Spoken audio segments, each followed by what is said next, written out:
বাবা বলছে হ্যাঁ রে খোকা, তাহলে কি করে আমি চাল ডাল নেব, কি করে অতিথি সেবা দেব? বাবা ওই যে দূরে দেখা যাচ্ছে একটা মুদির দোকান।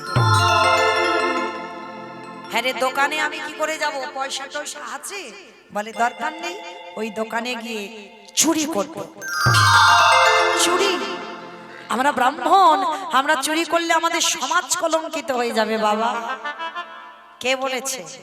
শোনো, চুরি করলে যদি নিজের জন্য চুরি করা হয় তাতে পাপ হয়, কিন্তু অতিথি মানে নারায়ণ, আমি নারায়ণের জন্য যদি চুরি করি ও চুরিতে পাপ দশ হয় না। ঠিক আছে বাবা দাঁড়াও।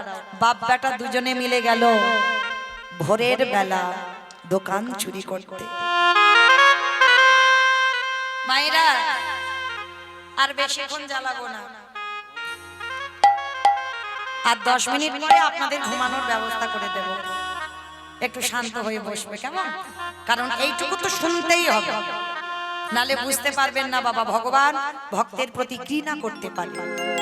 তো আজকে যেই না বাবা ওই মুদি দোকানে গর্ত করে বাবা ছেলে দুজনে, বাবা বাইরে দাঁড়িয়ে আছে, ছেলেটা দোকানের ভিতরে প্রবেশ করেছে। প্রবেশ করে চাল ডাল আলু সবজি পুটলিতে বেঁধে নিয়েছে। বেঁধে নিয়ে বাবার হাতে দিয়ে বলছে বাবা, বাবা তুমি তো কত চিন্তা করছিলে কি করে সেবা দেবে, কি করে সেবা দেবে, দেখলে তো কি সুন্দর ব্যবস্থা করে দিলাম। চলো চলো চলো চলো, তাড়াতাড়ি চলো, গিয়ে রান্নার ব্যবস্থা করতে হবে।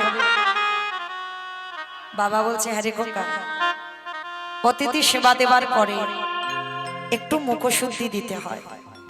মায়েরা আপনাদেরও বলে যায়, একজনকে যদি নিমন্ত্রণ করে সেবা দেন, সেবার পরে যেন মুখশুদ্ধিটা দিতে ভুলে যাবেন না, এইটা খুব খেয়াল রাখবেন।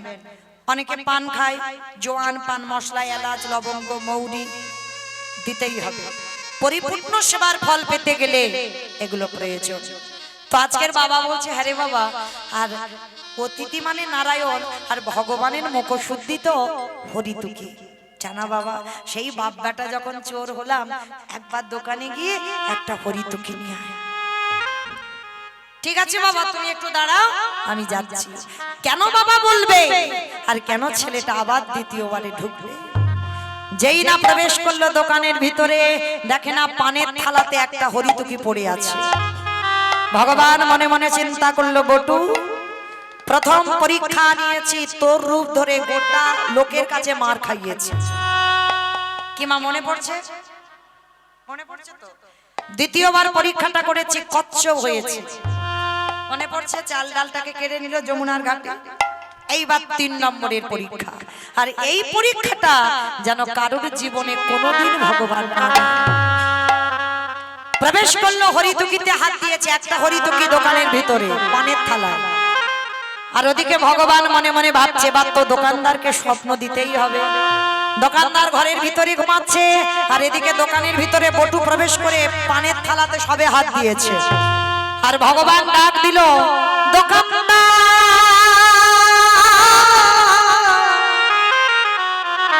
তুমি অমন করে কালে নিদ্রায় ঘুমায়ো না, তুমি চেয়ে দেখো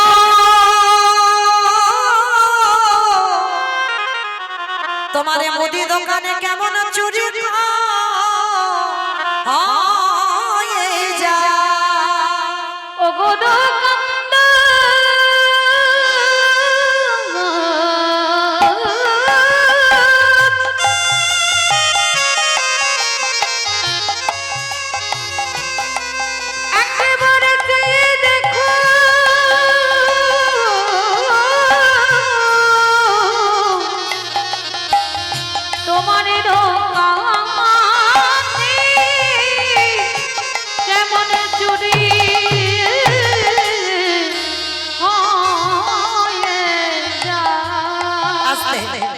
যেই না বাবা দোকানদারকে স্বপ্ন দিয়েছে, দোকানদারের ঘুম ভেঙে গেছে, ভোরের স্বপ্ন সত্যি হয়।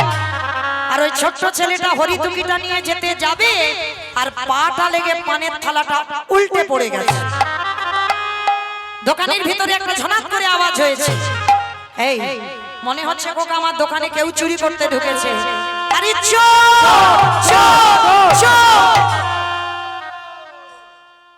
চোর বলতে বলতে দোকানদার দোকানে আসছে, আর কার না প্রাণের ভয় হয়। সবে হরিতকিটা নিয়ে দুটো হাত আর মাথাটা গর্তের বাইরে বের করেছে, সর্বদেহটা দোকানের ভিতরে পড়ে রইল। বুঝতে দিল না যে বাবা আমি ধরা পড়ে গেছি। হাসি মুখে বাবার হাতে হরিতকিটা দিয়ে বলছে, বাবা যাও তুমি তাড়াতাড়ি গিয়ে রান্না বসাও, আমি যাচ্ছি একটু পরে।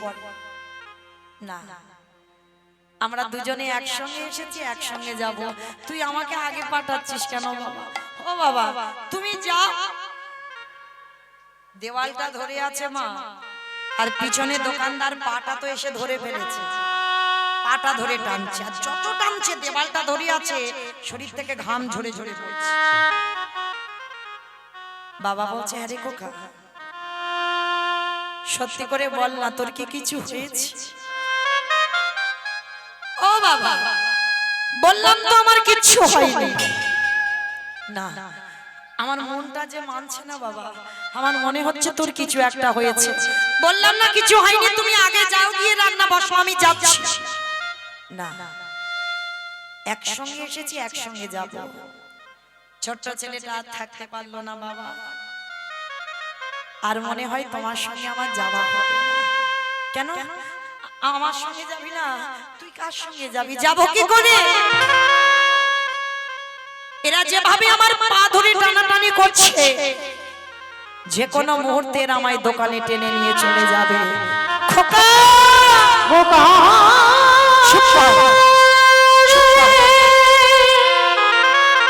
একবারও বলিস না কথা, তুই মনে করে বলিস না আমি যে বাবা হয়ে শহীদ পারব না। ওরে এই জগৎ সংসারে আমি জানতাম এটাই হবে।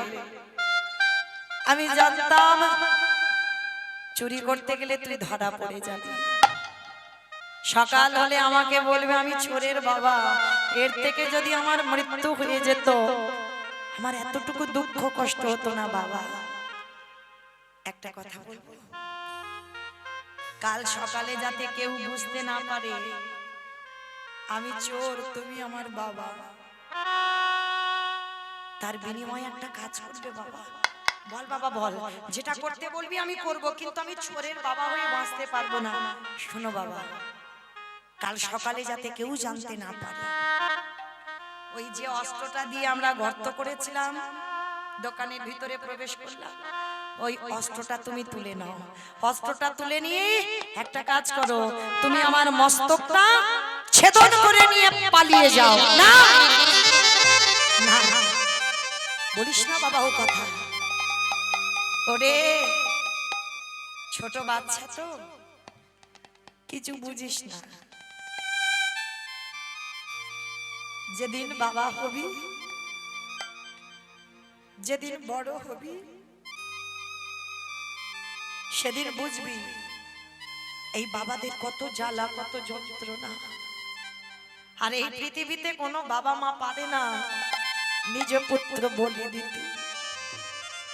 কে বলেছে পারে না? কে বলেছে পারে না? মহাভারতে দাতা কর্ণ করেনি মা পদ্মা? কি গো মা, আপনারাও মা, আমিও তো মা। মহাভারতে যারা কর্ণের চরিত্র শুনেছে, ভগবান একাদশী করে পরের দিন দ্বাদশীতে এসেছিল পদ্মা মার ঘরে। পদ্মা, এই দ্বাদশীতে আমি তোমার বাড়ি একটু প্রসাদ পেতে চাই। বলুন বাবা আপনি কি প্রসাদ পাবেন? শোনো পদ্মা, আমি শুনেই এসেছি তোমার স্বামী নাকি বড় দাতা, যে যা চায় তাকে নাকি তাই দিয়ে দেয়। দাও না, আমি তোমার বাড়িতে এই দ্বাদশীতে একটু মাংস খেতে চাই।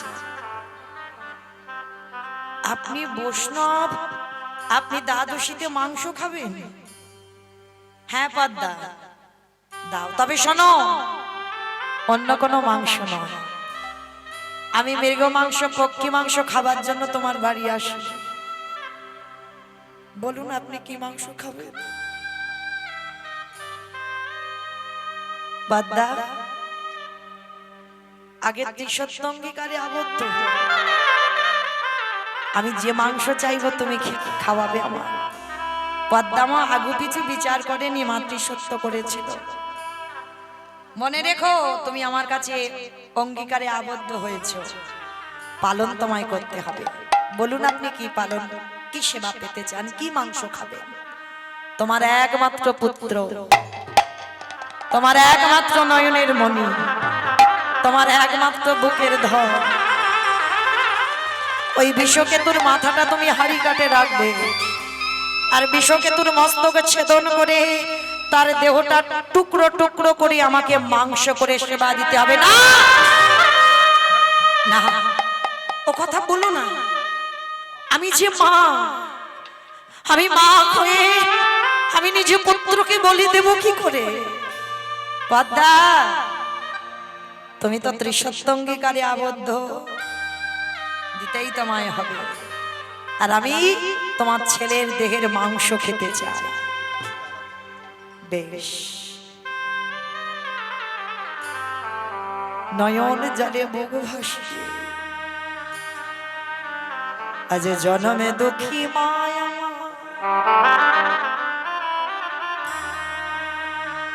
ওই বিশ্বকে তো যেখানে হরি নামের খেলা খেলে, মা গিয়ে সেখানে দাঁড়িয়েছে।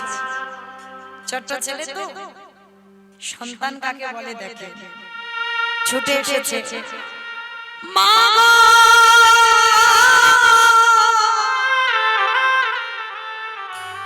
একেবারে কৃপা করে,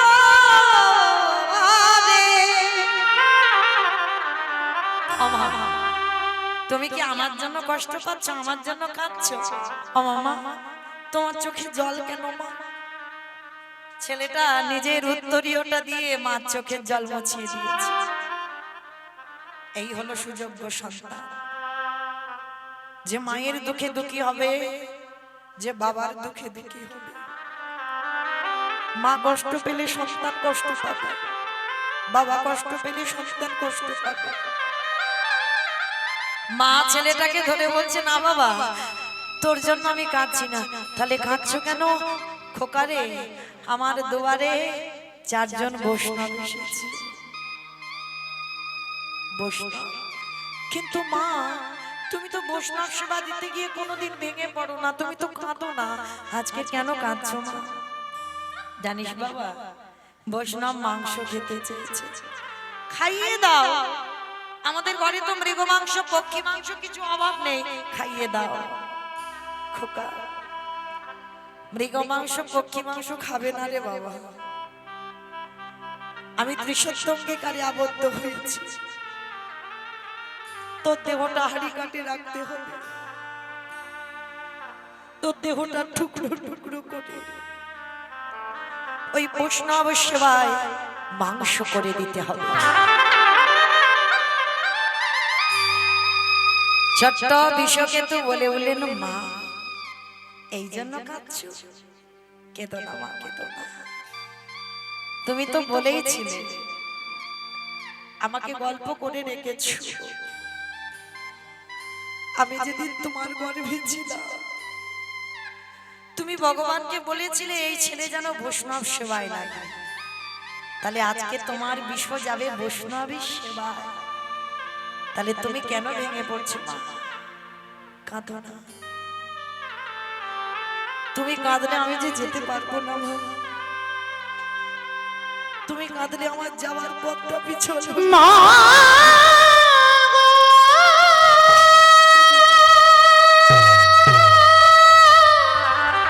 একটু শান্ত হও মা। তুমি মনে করে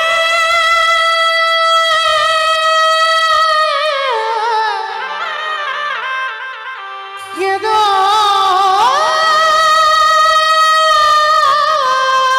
না, তোমার চোখের জলে আমার যাবার পথ সহিতে পারব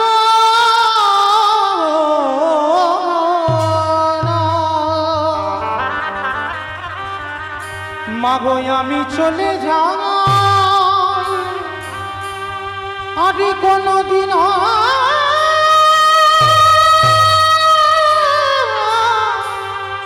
ফিরে আসব না। ভক্ত আমার বাবা মা রইল রে, দেখিস আমার মা বড় জনম দুঃখী,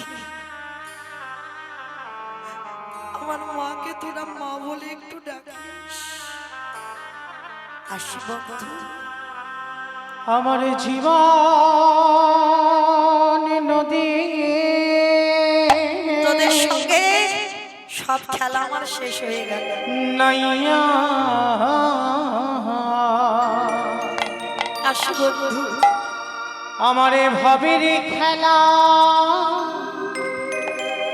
সঙ্গ হলে এ গো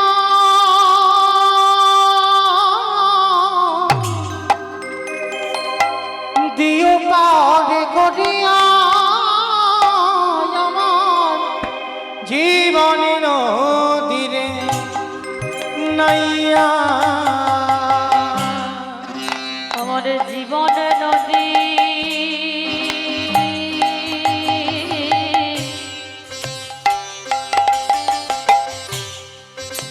নাইয়া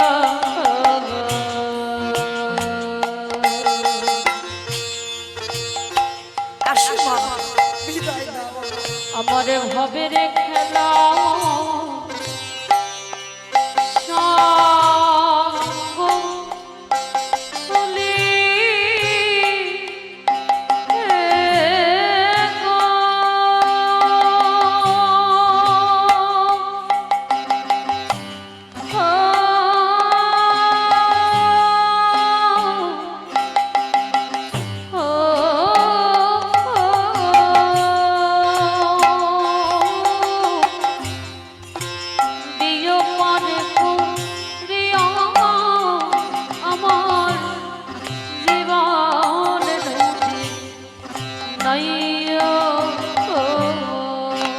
দয়ালে হে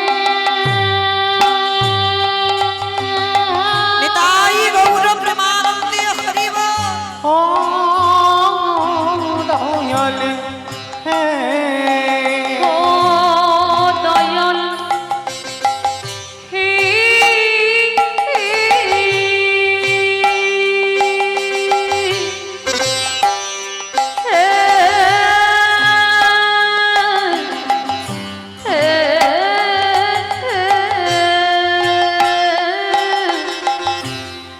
ওরে ও দয়াল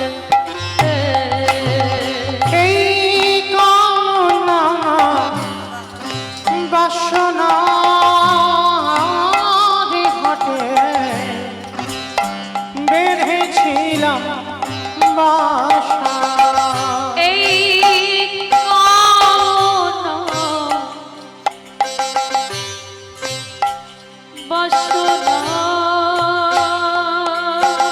বাসনার হতে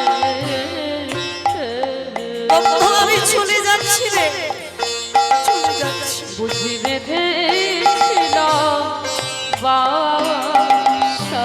সবই অচলে হবে আমার যাওয়ার কানে গো।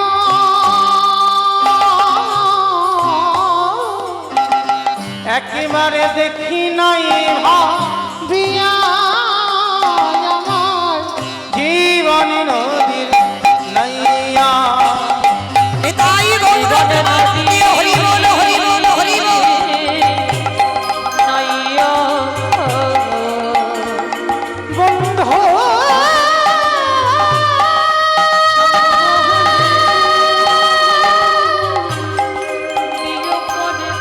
আমি চলে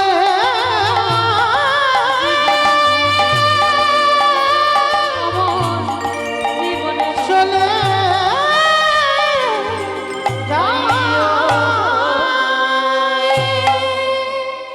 সেই বিষকে তোর মস্তক ছেদন করে বৈষ্ণবের সেবায় দিল মাংস করে। কিন্তু পরক্ষণে মা সেই ছেলে আমার মার বলে পুত্র হয়ে ধরা দিল। হতে হতে পারে বাবা, সেদিন মা পদ্মাবতী যেমন বুঝতে পারেনি তার বাড়িতে যে এসেছে সেই হলো তার আরাধ্য দেবতা। হতেও তো পারে, হতেও তো পারে যে তোমার বাড়ি যে চারজন বসে আছে সেই হলো আরাধ্য দেবতা। ধরো অস্ত্র, কাটো মাথা। বাবা উন্মাদ পাগল, একবার মনে করে আমার ছেলে লাগবে, একবার মনে করে আমার বৈষ্ণব সেবা। আর এই দুটো চিন্তা করতে করতে বাবা উন্মাদ পাগল হয়ে গেল। হাতে অস্ত্রটা তুলে নিয়ে একমাত্র সন্তানের মস্তকটাকে ছেদন করে দিল। আর যেই না ছেলের মাথাটা কেটে দিল, ওই কাটা মুন্ডুটা বাইরে এক দোকানদার দেহটা টেনে নিয়েছে। দোকানদাররা দেখছে বাবা দেহেতে ওই পৈতে আছে, এই এ তো ব্রাহ্মণের ছেলে। শোন, সময় থাকতে থাকতে লোকজন জানাজানি হওয়ার আগে, লোক তো জানবে না, ভাববে আমরা কেটে দিয়েছি, কিন্তু ডাকাতের সর্দাররা মনে হয় এর গলা কেটে নিয়ে চলে গেছে। বস্তা বন্দি করে দোকানদার দেহটা নিয়ে যমুনার জলে ফেলে দিল। আর বাবা ছেলের মাথাটা পুডলিতে বেঁধে যমুনার জলে ফেলে দিল। চাল ডালটা নিয়ে সন্দীপনী মনে রন্ধনের ব্যবস্থা করলেন। রন্ধন হবার পরে যেই না সেবা দেবে, ভগবানের চোখে এলো জল। সকাল হতে তো আর একটু দেরি আছে, চলো আজকের আমরা স্নানটা করে আসি। যেই না বাবা স্নান করবার কথা বলা, ভোর হতে তো একটু দেরি আছে, চলো স্নানটা করে আসি। আর যেই না গেছে, আর যেখানে গেছে গিয়ে দেখছে ছেলের কাটা দেহ আর ওই মাথাটা ভাসছে। কোন বাবা কি দেখতে পারে? পিছন ঘুরে দাঁড়িয়ে আছে। হে বৈষ্ণব, ভালো করে দেখো তো ছেলেটাকে কি চেনো? এক বাক্যে বলেছিল, আমি চিনি না, জানি না, দেখিও। সে কি তুমি চেনো না, জানো না, দেখোনি? সঙ্গে সঙ্গে বলছে, শোনো আমি কিন্তু ধ্যানে বসতে পারি, আর ধ্যানে যদি জানি এটা কে, আমি তোমার বাড়ি প্রসাদ পেতে যাব। চরণ জড়িয়ে ধরে বললেন, হে বৈষ্ণব, এটা অন্য কেউ নয়, আমার একমাত্র পুত্র বটুরি দেহ। যেই না বলা, বলছে দাঁড়াও দাঁড়াও, কান্নাকাটি করো না, তোমার ছেলেকে বাঁচিয়ে দেব। আমার এই ঝোলাতে একটা ওষুধ আছে, দাঁড়াও। এইবার তীরে তুলেছে, তীরে তুলে বাবা প্রথমে নয়ন ইঙ্গিত করে রেখেছে, হে মণিবর দাঁড়াও। তীরে তুলে সবার আগে ব্রহ্মাকে ডাকলো নয়ন ইঙ্গিত করে, ব্রহ্মা দেখো তো দেহটা জোড়া লাগাতে পারো কিনা।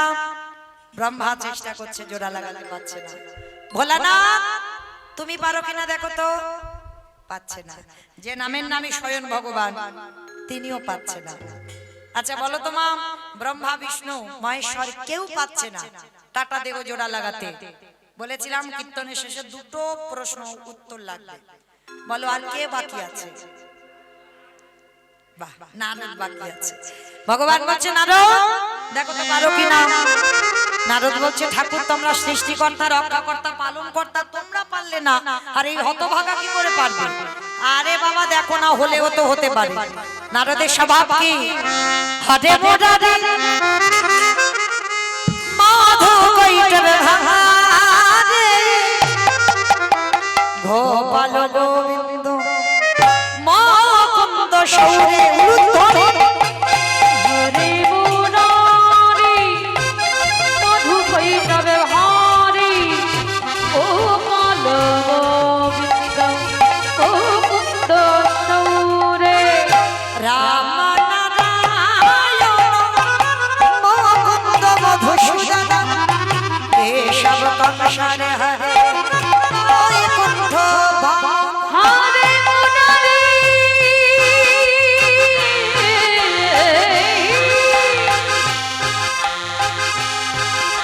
হরে মুরারি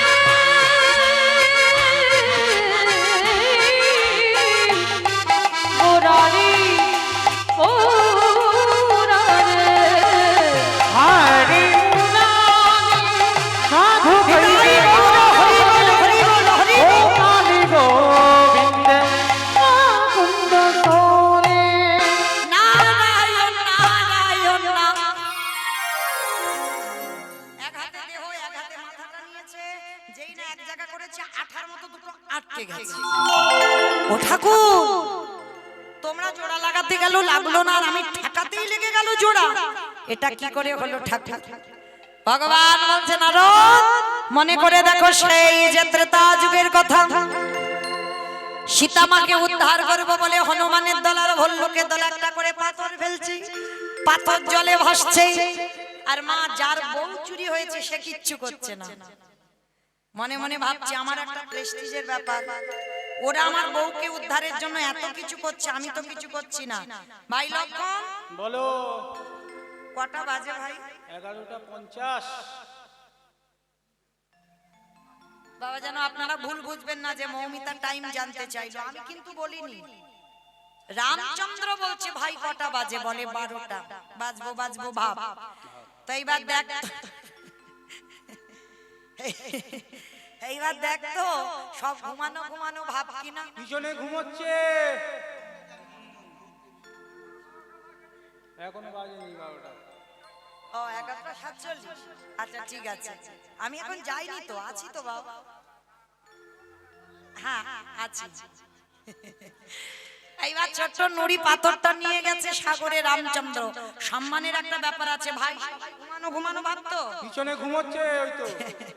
এইবার যেই না নুড়ি পাথরটা ফেলেছে সঙ্গে সঙ্গে টপ করে ডুবে গেছে। লক্ষণ কেউ দেখলো না তো? না না কেউ দেখেনি। কিন্তু গাছের ডাল থেকে হনুমান বলে ঠাকুর আমি দেখেছি। ও ঠাকুর রাত 12টা বাজতে যাচ্ছে আর তুমি ছোট নুড়ি ফেলছো। বলে দেখো হনুমান কাউকে বলে দিও না। শুন দেখো তোমরা যখন ফেলছো ভাসছে, আর আমি যখন ফেলছি শুধু ডুবে যাচ্ছে কেন? হে রাম দয়াময়, আমরা যে পাথরে ফেলেছি তার গায়ে রাম নামে লেখা আছে, আরে তুমি যে পাথরে ফেলেছো তার গায়ে রাম নামে লেখা নাই। আজও যারা যাবেন রামেশ্বরে গিয়ে দেখে আসবেন ওই রামে নামের গুণে শিলা জলে ভাসে। বলে শোনো শোনো ও গো দয়াময়, রামে নামের গুণে শিলা জলে ভাসে। আস্তে এইবার গিয়ে দাঁড়িয়েছে আমার দেবর্ষি নারদ বলছে ঠাকুর আর বোঝাতে হবে না, আমি সব বুঝতে পেরে গেছি। ত্রেতা যুগে রাম নামের গুণে শিলা জলে ভেসেছিল রামেশ্বরে, আর আজকের আমার নামে কাটা দেহটা জোড়া লেগেছে। ঠাকুর একটু দাঁড়াও, আমি যাব আর আসবো।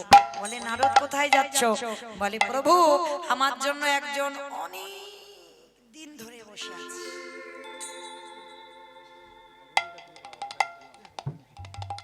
আমা এবার বলো, আর একটা উত্তর দিলেই ছুটি। বলো কে বসে আছে নারদের জন্য?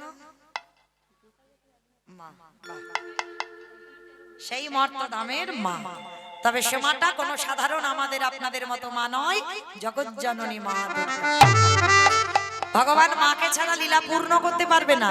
নারদ মুনি সেই মার কাছে গেছে, ও মা সবে উত্তরটা পেলাম। বলে বাবা নারদ কি পেয়েছে? বলে শোনো মা শোনো, নাম যদি বলার মতো বলা যায়, নাম যদি শোনার মতো শোনা যায়, নামের গুণে শিলা জলে ভাসি, নামের গুণে বোবা কথা বলি, নামের গুণে খোঁড়া কেটে চলি, নামের গুণে সংসারের অমঙ্গল দূরীভূত হয়। তবে একটা কথা, ভগবানকে ভালোবাসার মতো বাঁচতে হবে। কিরকম জানো? তরকারি বানাতে পারো, মানে সবজি বাজাতে পারো তো? তাহলে এই যে সবজি বানাতে গেলে তেল দেবে, হলুদ দেবে, লঙ্কা দেবে, জিরে দেবে, ফোড়ন দেবেন, তেজপাতা দেবেন, জল, কাঠ, উনান, গ্যাস সব দেবেন। কোনটা না দিলে খাওয়া যাবে না? লবণ। এই নুন জিনিসটা এমন, এটা লাগবে, এইটা দিলে তবে তরকারির স্বাদ হবে। অন্যান্য কিছু নাই দাও, কিন্তু মরিচ মশলা নাই দাও, কিন্তু লবণ এমন একটা জিনিস ওটা তরকারিতে দিতে হবে। ওমা হঠাৎ এই লবণের খবর কেন? তার একটা কারণ আছে। এই যেমন তরকারিতে নুন দিলে তরকারির স্বাদ হয়। শ্রী শ্রী রামকৃষ্ণ পরমহংসদেব নরেনকে বলেছিল, এই শালা। ঠাকুরের বই যারা পড়বেন দেখবেন ঠাকুর তো শালা ছাড়া কথা বলেন না। কোন শালা গো? বউয়ের পাঠশালা না, পাঠশালা না, গোশালা না, তাহলে কোন শালা? শা মানে মুক্তি, লা মানে নৌকা। ওই মুক্তির নৌকাতে ঠাকুর পারাপার হবে।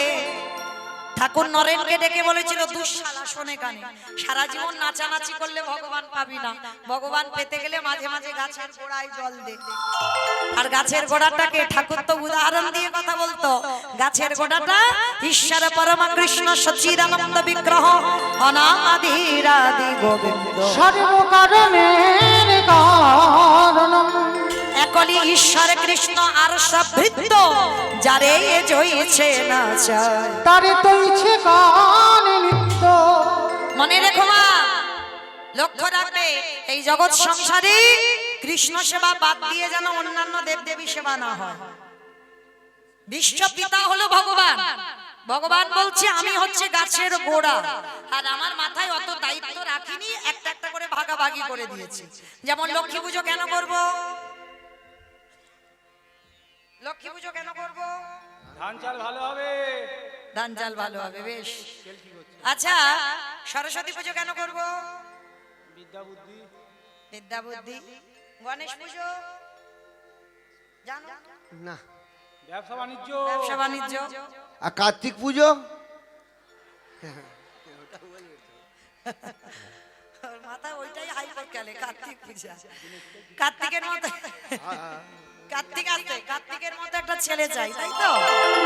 আর মনসা পুজো, তাই তো? যাতে ভক্তকে সাপে না কাটে।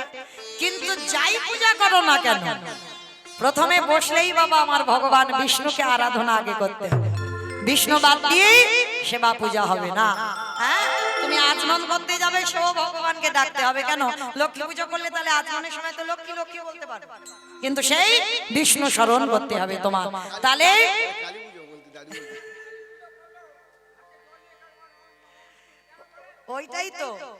ওইটাই তো বলতে চাইছি বাবা, আমি যাই করো না কেন আমার বাপকে ডাকতে হবে আগে। হ্যাঁ, যেমন আরো একটা পরিষ্কার বোঝায়, হয়তো ছেলে বউ নাতিপুতি সব এক সংসারে আছে। আচ্ছা বলো তো, নিমন্ত্রণ পত্র যদি কোথা থেকে আসে, কার নামে পত্র আসবে? বৌমার নামে। বাবা নাকি বৌমার নামে আসে? হ্যাঁ, এখন বৌমার নামে আসে।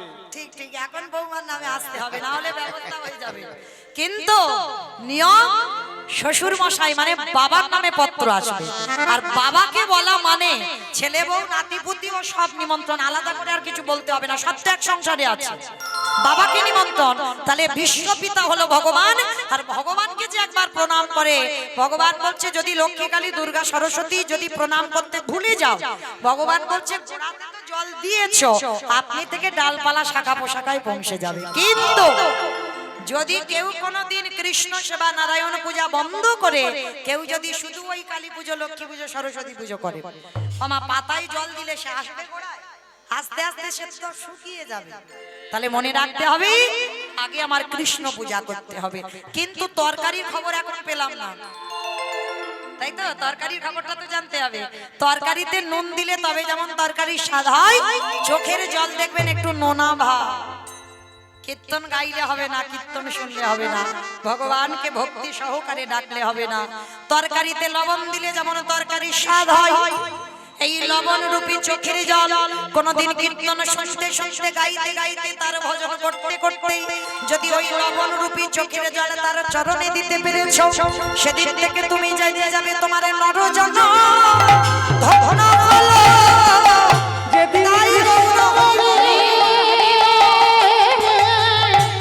কাঁদিতে পারে তোমার নরজন ধন্য হলো।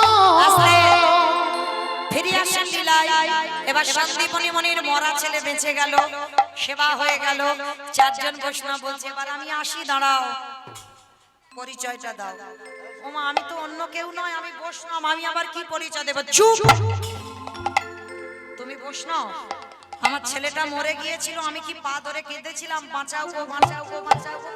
বলিনি তো? তাহলে বাঁচিয়ে যখন দিলে এবার বলো তুমি কে? বিশ্বাস করো আমি অন্য কেউ নয়, আমি সাধারণ একজন বৈষ্ণব। তুমি সাধারণ? তোমার বাম চরণে দেখলাম 8টা চিহ্ন, তোমার ডান চরণে দেখলাম 11টা চিহ্ন, তোমার দুটো চরণে দেখেছি মোট 19টা চিহ্ন। তোমার অঙ্গ থেকে বাইর হলো চন্দন কর্পূরের গন্ধ, তোমার বদন থেকে বাইর হলো ক্ষীরসার মনির গন্ধ। কে তুমি? বিশ্বাস করো আমি অন্য, আবার বলে অন্য কেউ নয়। এসেছো নিজের ইচ্ছায়, যাবে আমার ইচ্ছায়। বলে তুমি কে? নারদ মুনি পাশে দাঁড়িয়েছিল, ঠেলা দিয়ে বলছে, ও ঠাকুর, তুমি তো ভক্তকে কৃপা করবে বলে এলে, দেখাও তোমার স্বরূপ দেখাও। আমি ওই রূপে বড়,